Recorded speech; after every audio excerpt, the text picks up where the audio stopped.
for inviting me to be here. I apologize that I'm going to have to speak in English because my Hebrew is very, very weak. But we'll have the rest of the conversation in Hebrew, and then I'll have the disadvantage. So,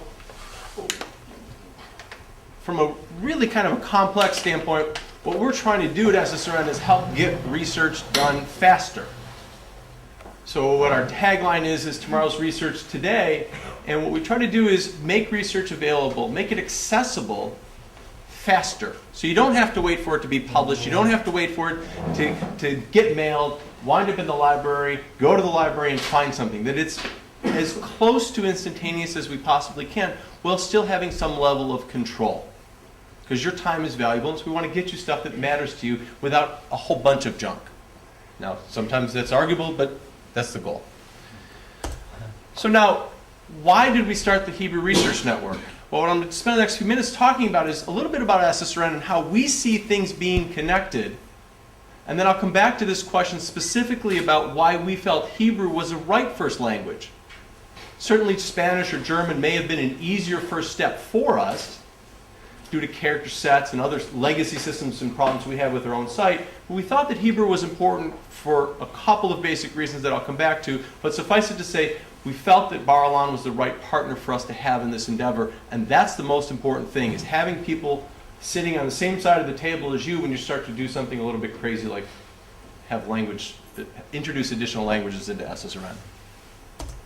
Now, for those of you who don't know SSRN, the most important thing here is the last item. At SSRN, the author is our customer. Now, we don't charge the author anything, and they don't pay us, but the author is our customer. We believe that the scientists, when they create the research, should control that research. So if you want to put a paper up at 9 o'clock in the morning and take it back down at noon and put it back up at 3 and take it back down at 5 o'clock, have at it. You are welcome to do that. You are in control of your research. That's slightly different than a lot of the ways that the traditional sharing of research has been done, but we believe that that's the most important aspect of it. So we don't take a copyright to anything that's submitted to SSRN. Now, we review things to make sure that they're in the scientific discourse.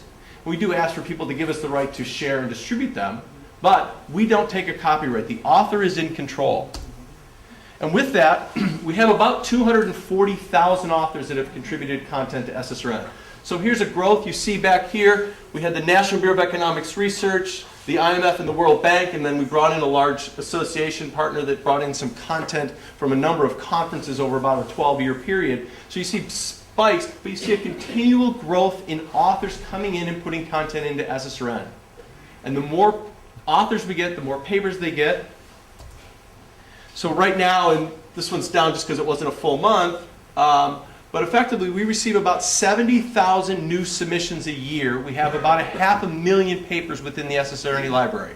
So 500,000 papers, 240,000 authors, 70,000 new submissions a year. And this slide I like a lot because it actually shows the kind of flow of research that occurs at SSRN.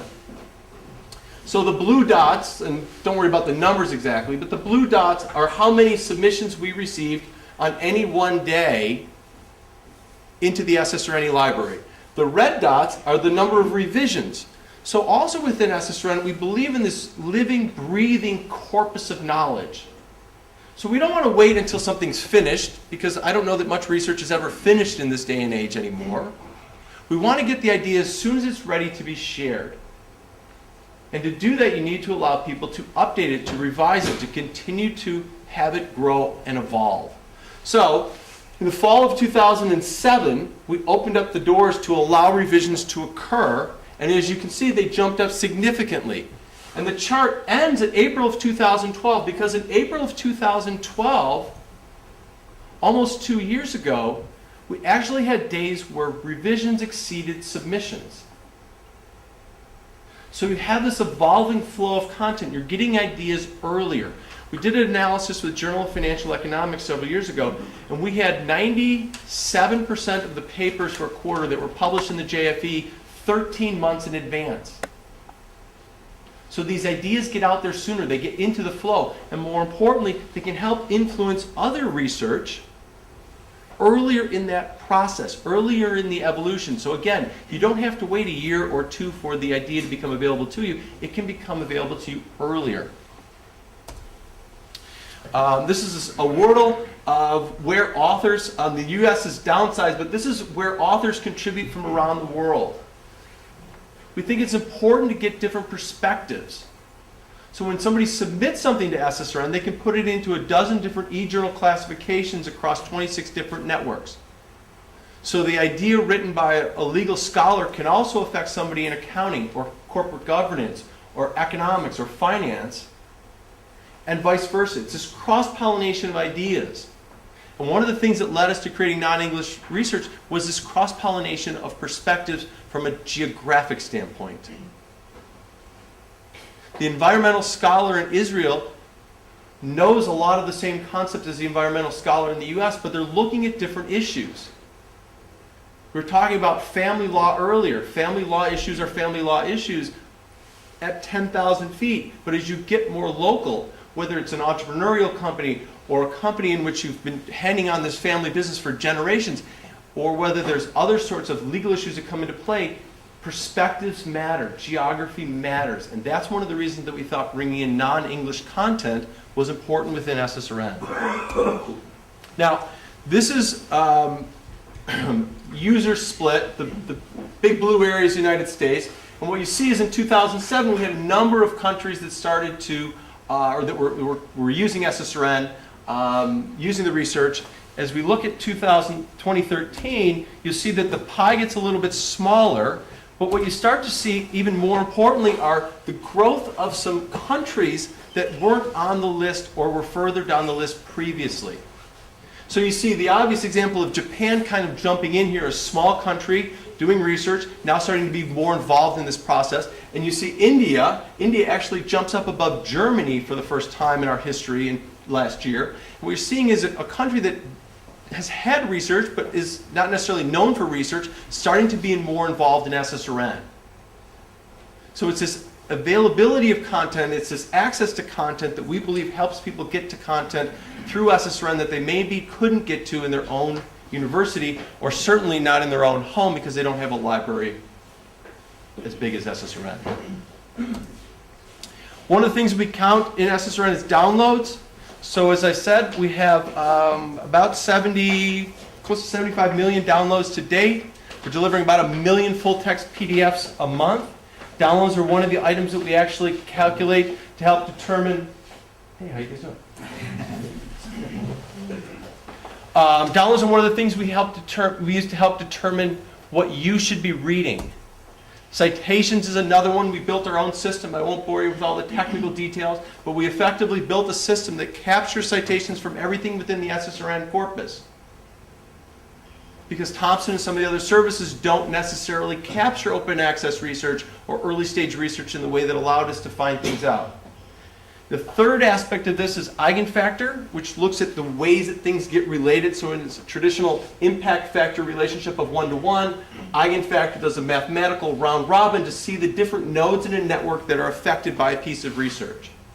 Now, all of these things, how do they matter? Well, what they matter is that people are using different tools to find the research that they need to find and to figure out what they need to be reading.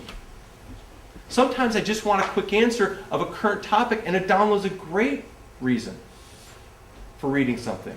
Sometimes I'm doing some research and I want to know what's the most cited article in a given field or a given area, or answering a specific question. And that has an impact on what I need to be looking at as a scientist for my area. And eigenfactor starts to look at influence in a way that has not traditionally been thought of about how are you influencing the landscape overall. How is the impact that you are having as a scholar on others? Not just a one-to-one relationship in what paper cited my paper, but how are we starting to look at the landscape overall? And once you have this kind of technology, you can start to look at things in a different way.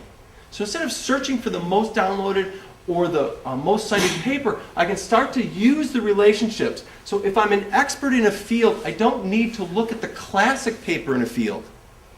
I'm an expert. I have a level of knowledge. Show me what other experts are writing about.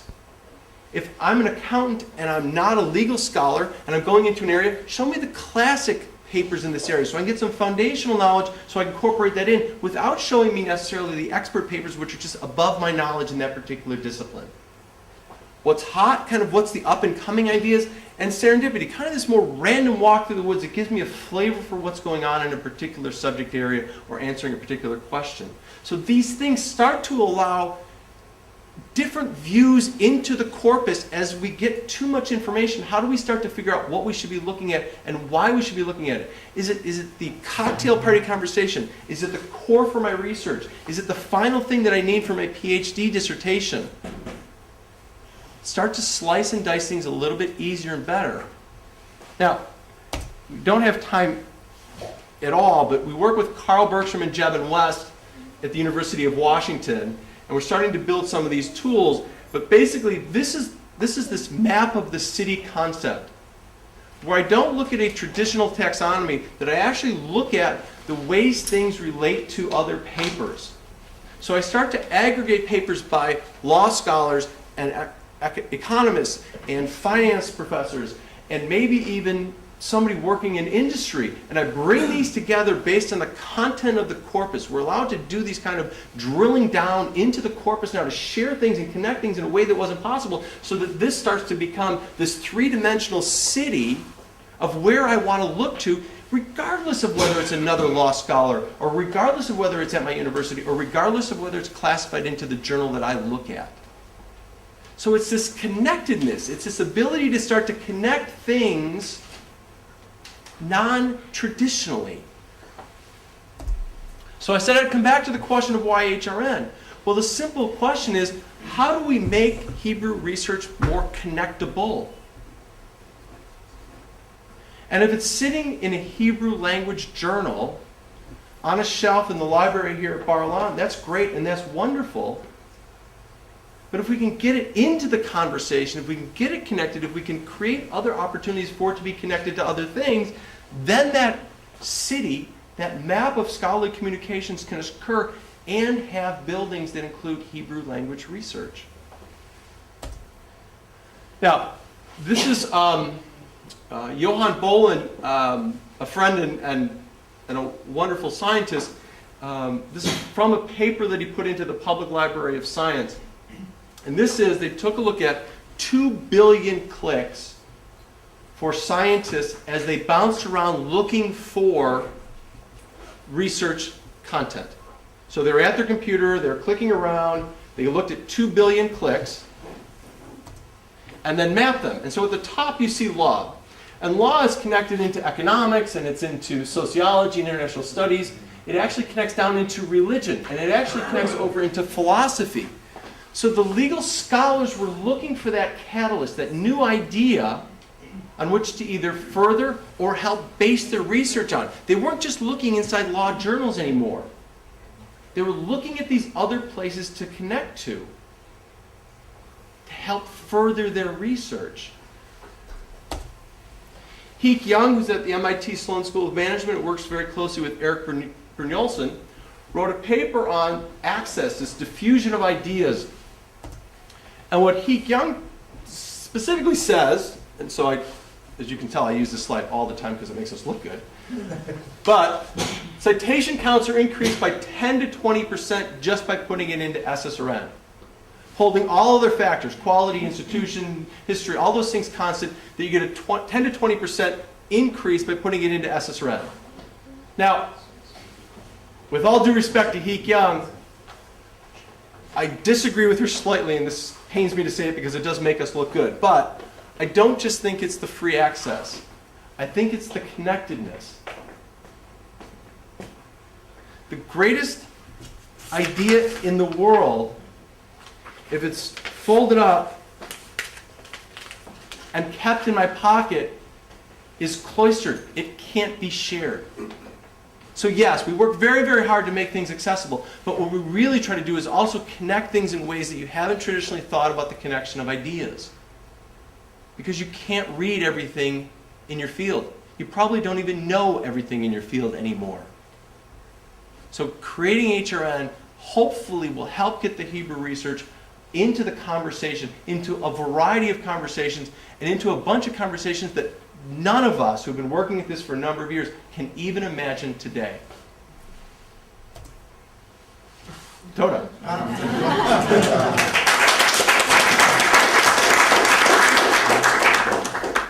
Okay, thank you very